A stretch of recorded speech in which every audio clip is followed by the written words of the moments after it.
देखते हैं। Unification of Italy, जैसे जर्मनी की मैं बात किया मैंने कि ये 39 स्टेट में था, वैसे इटली के बारे में देखो। इटली 7 स्टेट में बटा हुआ था। तुम्हारे सामने इटली दिख रहा है ना, इटली 7 स्टेट में बटा हुआ था। यहाँ देखो, ये जो पीला कलर का तुम्हें इटली दिखाई दे रहा है, ये पीला कलर में तुमको दिखाई दे रहा है, ये सिसली है। देखो सिसली यहाँ दिख रहा है ना, तो ये पीला कलर के पूरे इटली को हम सिसली कहते हैं, सिसलीज। ये 2 स्टेट है, एक स्टेट ये ऊपर वाला और एक स्टेट ये नीचे वाला, ये दोनों सिसली स्टेट है, जो कि किंगडम ऑफ स्पेन के अंदर में था। ये Sicily state kingdom of Spain के अंदर में था, यानी कि स्पेन का जो राजा था वह इस पे रूल करता था। ये 2 सिसली पीला कलर में दिख रहा है तुमको, देखो ये सिसली और ये किंगडम ऑफ 2, तो ये भी और ये भी, ये दोनों सिसली है, और जो कि किंगडम ऑफ स्पेन के अंदर में था, स्पेन रूल करता था इस पे। और ये बीच का जो स्टेट दिख रहा है तुमको, जिसको हम पापल स्टेट कह रहे हैं, ये पापल स्टेट और ये टस्नी स्टेट, ये दोनों, ये स्टेट और ये बीच वाला देखो प्रेमा मोडेनिया, ये जितने भी स्टेट्स हैं, तीन ये तीनों ही स्टेट चर्च के अंदर में था, यानी चर्च इस पे रूल करता था, चर्च का क्लर्जी रूल करता था। देखो बढ़िया से, ऑस्ट्रिया और जर्मनी, क्या बोल रही हो तुम मिस्टी, मैं समझ नहीं पा रहा हूं तुम्हारा बात। Second map is not visible, okay ठीक है। ऑस्ट्रिया और जर्मनी क्या बोल रही हो तुम, मुझे समझ क्लियर आ नहीं रही है। मैंने बोला कि जर्मनी का यूनिफिकेशन 1871 में हुआ था, और जो 3 वॉर इसने लड़ा था पर्सिया ने, वो पहला लड़ा था डेनमार्क से, फिर लड़ा था ये वॉर ऑस्ट्रिया से, और फिर ये वॉर लड़ा था फ्रांस से, तब जाकर इटली जर्मनी का यूनिफिकेशन हुआ था। तो पर्सिया से जर्मनी का यूनिफिकेशन हुआ, और इटली के यूनिफिकेशन के लिए जो एक स्टेट है उसका नाम है सार्डिनिया पिडमोंट। इटली का जो प्रिंसली स्टेट है उसका नाम सार्डिनिया पिडमोंट है। यहाँ देखो दिख रहा होगा ये वाला पोर्शन, ये सार्डिनिया पिडमोंट है। आप लोगों को गौर से दिख रहा होगा तो गौर से देखना है, ये सार्डिनिया पिडमोंट है, ये जो ब्राउन कलर का दिख रहा है तुमको, ऊपर भी और नीचे भी,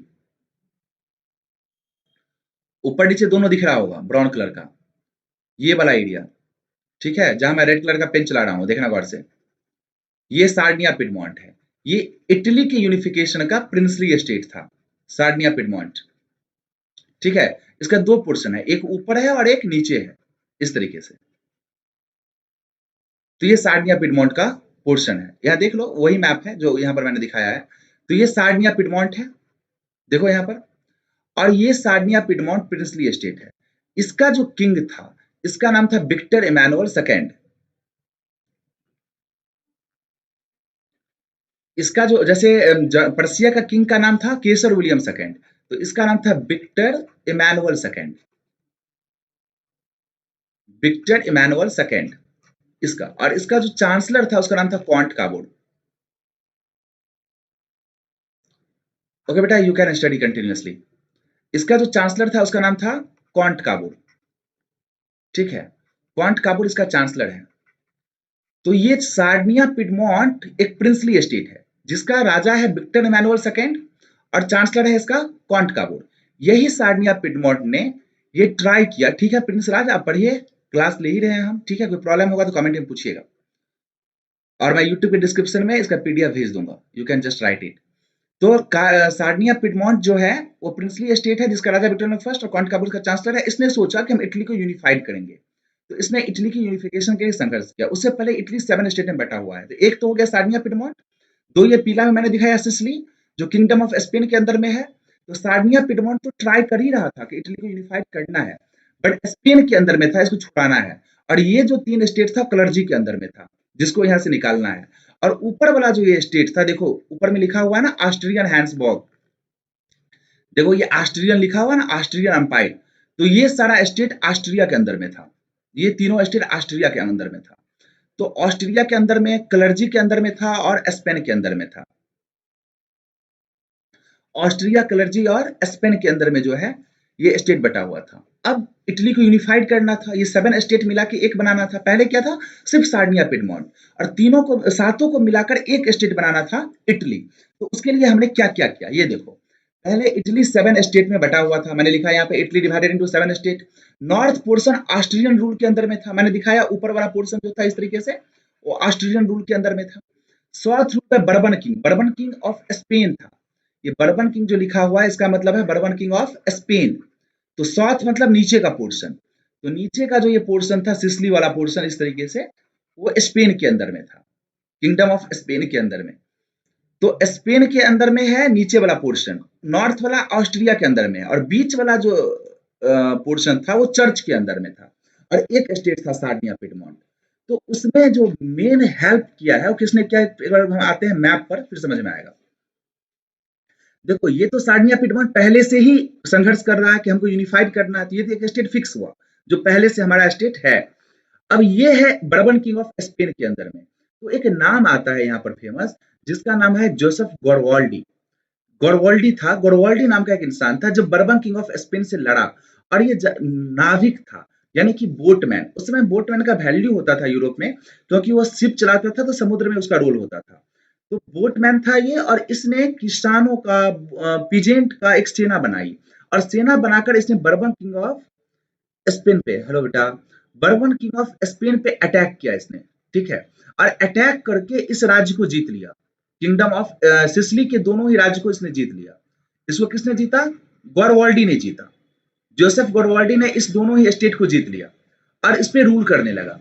कुछ दिन के बाद इस गोरवाल्डी को पता चला कि सार्डिनिया पिडमॉन्ट का प्राइम मिनिस्टर कॉन्ट काबुर जो है वो यूनिफिकेशन कर रहा है इटली का, और यहाँ के लोग भी इटली के कस्टम और लैंग्वेज से जुड़े हुए थे। तो इसीलिए इसने क्या किया कि ये किंगडम ऑफ स्पेन के अंदर जो सिसिली था उसको उसने सार्डिनिया पिडमॉन्ट को दे दिया कि भाई कॉन्ट काबुर आप क्या करो कि आप भी इस पर रूल करो, क्योंकि आप तो यूनिफाइड कर ही रहे हो, तो हमने सिसिली जीत लिया है स्पेन से, आप इस पे रूल करो।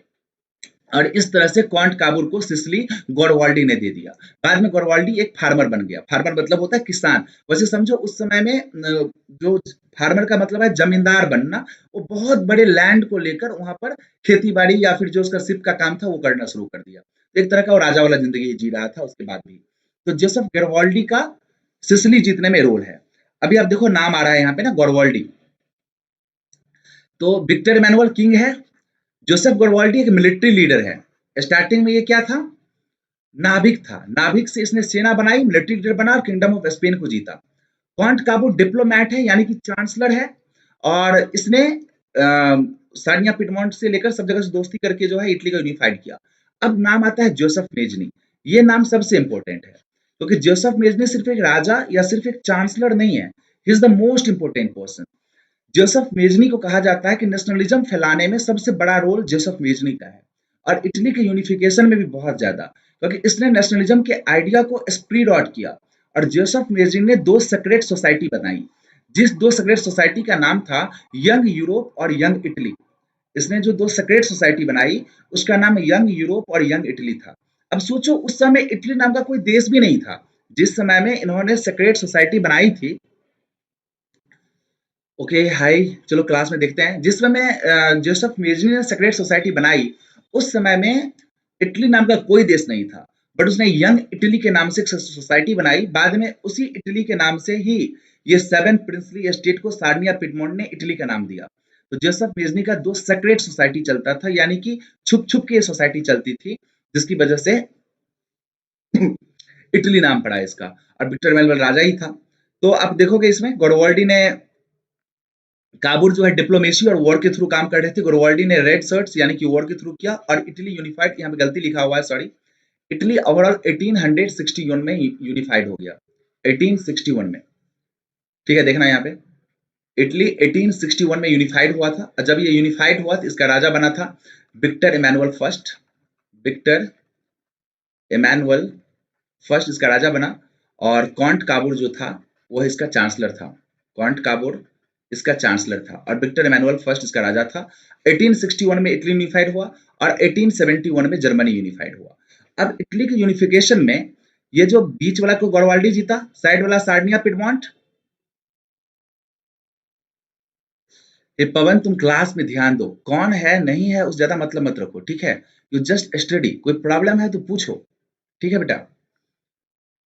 बेफालतू का कौन है बोलना जरूरी है क्या? कोई भी है पढ़ रहा है ना, इट्स इंपॉर्टेंट।